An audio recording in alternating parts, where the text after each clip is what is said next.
Good morning student. आज हम चर्चा करेंगे भारतीय संविधान में एकात्मक शासन पर। कल हमने चर्चा करी थी संघात्मक शासन के लक्षणों पर और संघवाद क्या है या संघात्मक शासन पर। आज हम चर्चा करेंगे एकात्मक शासन पर या एकात्मक शासन के लक्षण। हम देखते हैं कि भारतीय संविधान के जो निर्माता थे वो भारतीय इतिहास से के इस तथ्य से बहुत ज़्यादा परिचित थे कि भारत में जब जब केंद्रीय सत्ता दुर्बल हो गई है तब तब भारत की एकता को खतरा उपस्थित हुआ है और भारत को पराधीन होना पड़ा। अतः जो भारतीय संविधान के जो निर्माता थे वो भारत के इस इतिहास को दोबारा नहीं दोहराना चाहते थे। अतः उन्होंने जो हमारे संविधान निर्माता थे उन्होंने केंद्रीय सत्ता को शक्तिशाली बनाने का कार्य किया और उन्होंने न्यायिक व्याख्या द्वारा और सर्वोच्च न्यायालय पर छोड़ने की अपेक्षा स्वयं ही कर लेना उचित समझा। हमारे भारतीय संविधान में ऐसे कौन से तत्व हैं या ऐसे कौन से लक्षण हैं जिससे हम कह सकते हैं कि भारत में एकात्मक शासन है। जैसा हम देखते हैं कि इकहरी नागरिकता। हम देखते हैं कि जो भारतीय संविधान है उसमें संघात्मक शासन है, फिर भी संविधान द्वारा संघात्मक संविधान में दोहरी नागरिकता पाई जाती है, एक केंद्र की और एक राज्यों की। अमेरिका में ऐसा ही है, किंतु भारत में जो नागरिकता का संबंध है वो संघ से है और राज्य की अपनी कोई नागरिकता नहीं है। प्रत्येक भारतीय को संपूर्ण भारतीय क्षेत्र में समान अधिकार प्राप्त है। ये संघात्मक सिद्धांत के अनुकूल है, किंतु भारत की एकता को बनाए के रखने की दृष्टि से इसे आवश्यक समझा गया। कहने का मतलब है कि हमारे यहाँ संघात्मक शासन है और संघात्मक शासन की विशेषता होती है दोहरी नागरिकता, एक केंद्र की नागरिकता और एक राज्यों की नागरिकता। लेकिन भारत में ऐसा नहीं है। भारत में राज्यों की नागरिकता प्राप्त नहीं है, सभी नागरिकों को केंद्र की नागरिकता प्राप्त है। यानी कि हमारे यहाँ संघात्मक के लक्षण भी पाए जाते हैं और एकात्मक के भी। यानी कि भारत की एकता को बनाए रखने के लिए इकहरी नागरिकता आवश्यक है। दूसरा, शक्तियों का बंटवारा केंद्र के पक्ष में। हमारे संविधान में शक्तियों का बंटवारा इस प्रकार से किया गया है कि केंद्र को राज्य की अपेक्षा अधिक शक्तियां दी गई है। जैसे हम देखते हैं कि जो संघ सूची है उसमें 97 विषय रखे गए हैं और जो महत्वपूर्ण विषय हैं वो संघ सूची में हैं या कह सकते हैं कि संघ सूची में रखे गए हैं। उन पर केवल संसद ही कानून बना सकती है। समवर्ती सूची में 47 विषय हैं। इन पर केंद्रीय सरकार और राज्य की विधानमंडल दोनों ही कानून बना सकती है, परंतु इन दोनों कानून में किसी तरह का कोई विरोध उत्पन्न हो जाए तो केंद्र का कानून मान्य होता है। राज्य द्वारा निर्मित कानून निरस्त माना जाता है। जहाँ तक राज्य सूची का संबंध है, सामान्यतः राज्य विधानमंडल जिन विषयों पर कानून बनाएगा, परंतु कुछ विशेष परिस्थितियों में संसद उन विषयों पर भी कानून बना सकती है। अविष्ट शक्तियां केंद्र के पास है, न कि राज्यों के पास। यानी हम देखते हैं कि जो संघ सूची है उसमें 97 विषय हैं और जो महत्वपूर्ण विषय हैं वो उन्हीं के पास है। राज्य सूची में जो है वो 66 विषय हैं, उन पे राज्य की विधानमंडल कानून बनाती है। लेकिन कुछ परिस्थितियों में जो राज्य सूची के विषय हैं उन पर केंद्र कानून बना सकता है। समवर्ती सूची में केंद्र और राज्य दोनों कानून बनाते हैं, लेकिन कोई विवाद उत्पन्न हो जाता है तो केंद्र का कानून मान्य होगा, राज्यों का कानून मान्य नहीं होगा। तीसरा, संघ और राज्य के लिए एक ही संविधान, यानी कि यहाँ हमारे संघात्मक शासन है। संघात्मक शासन होते हुए हमारे यहाँ केंद्र का संविधान या राज्यों का संविधान अलग अलग नहीं है, बल्कि एक ही संविधान है। जैसा कि संघीय व्यवस्था में राज्यों के संविधान संघ से पृथक होते हैं, लेकिन भारत में या भारत के संविधान के अंतर्गत संघ के संविधान के साथ साथ राज्यों के संविधान भी सम्मिलित है।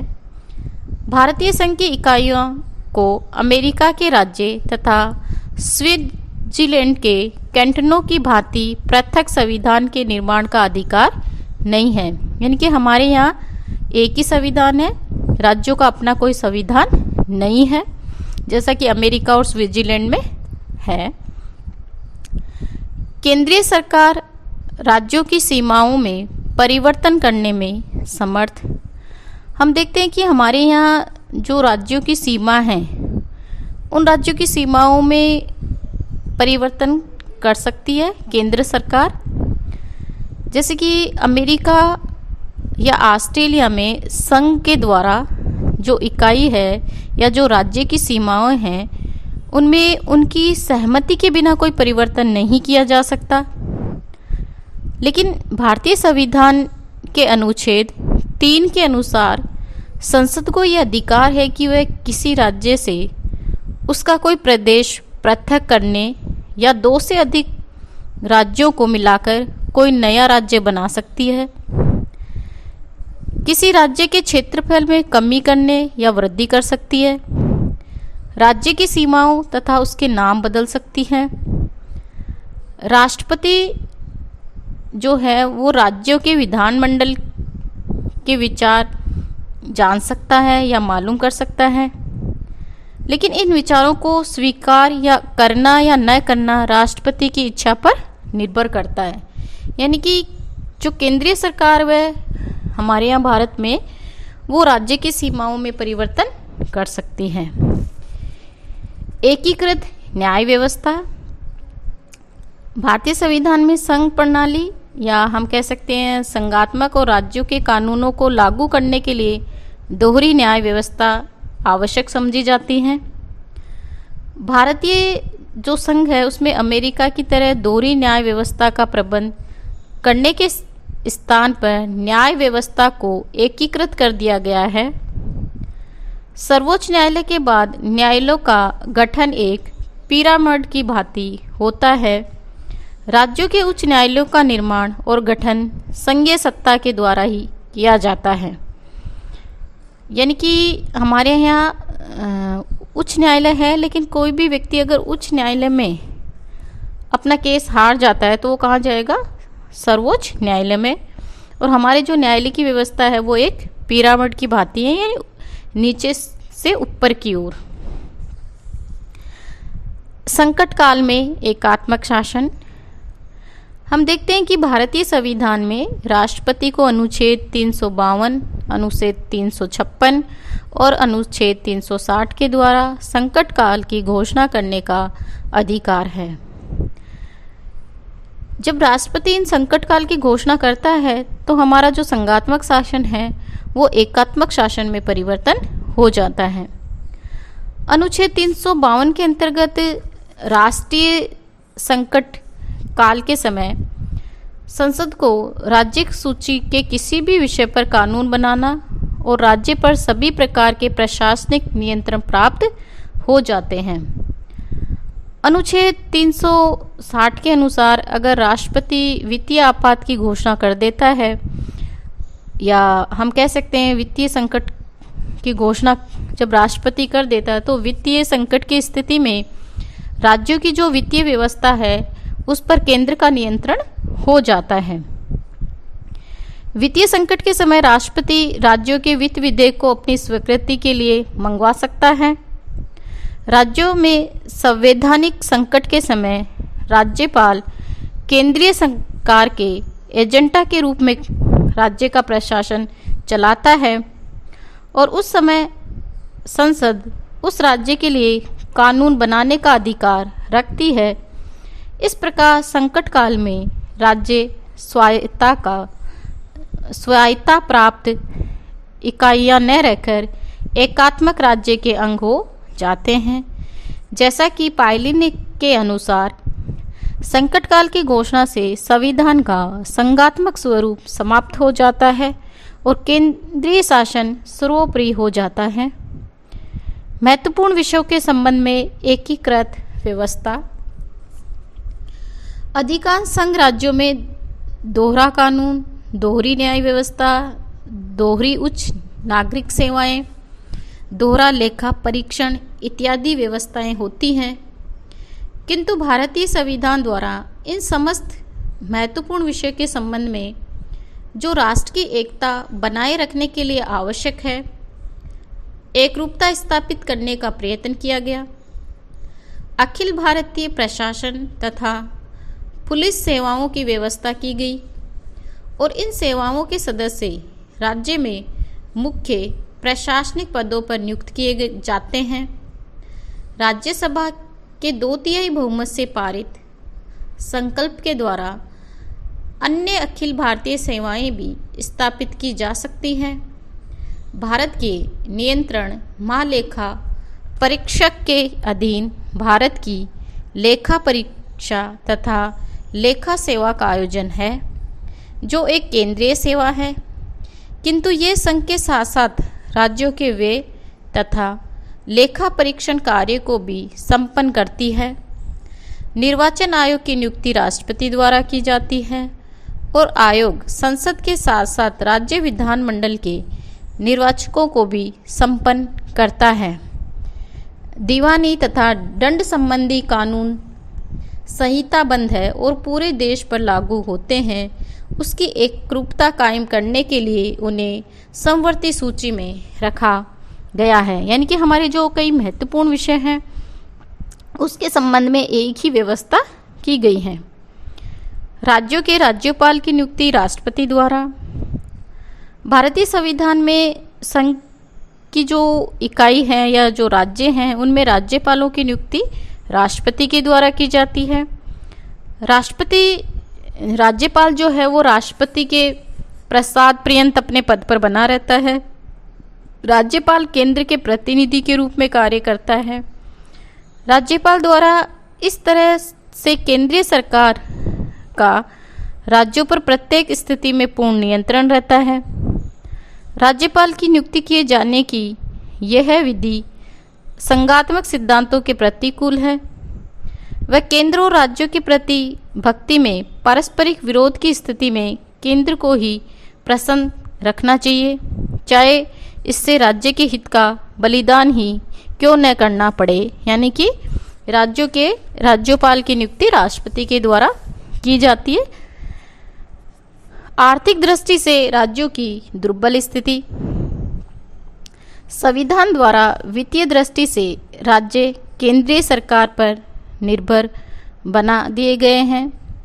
केंद्र द्वारा राज्य को विभिन्न प्रकार के अनुदान आदि दिए जाते हैं और इस आर्थिक सहायता के कारण केंद्र राज्यों पर छाया रहता है। आर्थिक क्षेत्र में आत्मनिर्भर न होने के कारण राज्यों की स्वायत्ता नाम मात्र की है। जैसा कि हृदयनाथ कुंजरू के अनुसार राज्यों की वित्तीय स्वायत्ता को वित्तीय आपात संबंधी उपबंधों से बड़ा धक्का पहुंचा है। राज्य को राज्यसभा में समान प्रतिनिधित्व नहीं। विश्व के अन्य संघों में प्राय उच्च सदन में छोटे बड़े सभी राज्यों को बराबर का प्रतिनिधित्व दिया जाता है। वहाँ पर उनके आकार तथा जनसंख्या का ध्यान नहीं रखा जाता, परंतु भारत में राज्यों को राज्यसभा में समान प्रतिनिधित्व नहीं दिया जाता। यानी कि हमारा जो उच्च सदन है उसमें प्रत्येक राज्य को जनसंख्या के आधार पर प्रतिनिधित्व मिलता है, समानता के आधार पर नहीं, जैसा कि अमेरिका में समानता के आधार पर दिया जाता है। राज्य विधानमंडल द्वारा पारित विधेयक राष्ट्रपति की स्वीकृति के लिए। सामान्यतः राज्य विधानमंडल द्वारा पारित विधेयक राज्यपाल की स्वीकृति से ही कानून बन जाता है। किंतु कुछ विधेयक ऐसे भी होते हैं जिनमें राष्ट्रपति की स्वीकृति के लिए सुरक्षित रखना पड़ता है और उनकी स्वीकृति प्राप्त होने पर ही वह कानून बनते हैं। अपेक्षाकृत सुपरिवर्तनशील संविधान। एकात्मक शासन प्रणाली में संविधान में संशोधन सरलता से किया जा सकता है। संविधान और साधारण कानून में अंतर नहीं किया जाता। भारतीय संविधान में भी ऐसे अनेक अनुच्छेद हैं जिनमें संशोधन संसद द्वारा साधारण बहुमत से ही हो जाता है। केंद्र और राज्य में मतभेद का निवारण। संघ तथा राज्यों के बीच अथवा दो या दो से अधिक राज्यों के बीच विवादों का निपटारा करने के लिए संघ की स्थिति महत्वपूर्ण है। केंद्रीय सरकार के पास समन्वयकारी शक्तियां हैं। केंद्रीय सरकार ही वित्त आयोग, अंतर्राज्यीय तथा क्षेत्रीय परिषदों का गठन करती है। क्षेत्रीय परिषद के माध्यम से केंद्र और राज्य सरकारों की शक्तियों पर नियंत्रण रखती है। प्रत्येक क्षेत्रीय परिषद के अध्यक्ष के रूप में राष्ट्रपति एक केंद्रीय मंत्री की नियुक्ति करता है। यानी कि हम देखते कि भारत में संघात्मक व्यवस्था के लक्षण भी है और एकात्मक व्यवस्था के लक्षण भी है। जैसे आज हमने एकात्मक लक्षणों की चर्चा करी कि हमारे यहाँ इकहरी नागरिकता है, केंद्र की नागरिकता प्राप्त है। हमारी जो शक्तियों का बंटवारा किया गया वो केंद्र के पक्ष में है। संघ और राज्य सूची के लिए हमारे यहाँ एक ही संविधान है।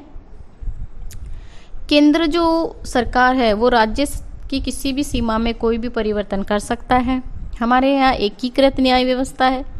संकट काल में हमारा संघात्मक शासन एकात्मक में बदल जाता है। कुछ महत्वपूर्ण विषय हैं जो केवल केंद्र को ही प्राप्त है। हमारे यहाँ राज्य के जो राज्यपाल हैं उनकी नियुक्ति राष्ट्रपति के द्वारा की जाती है।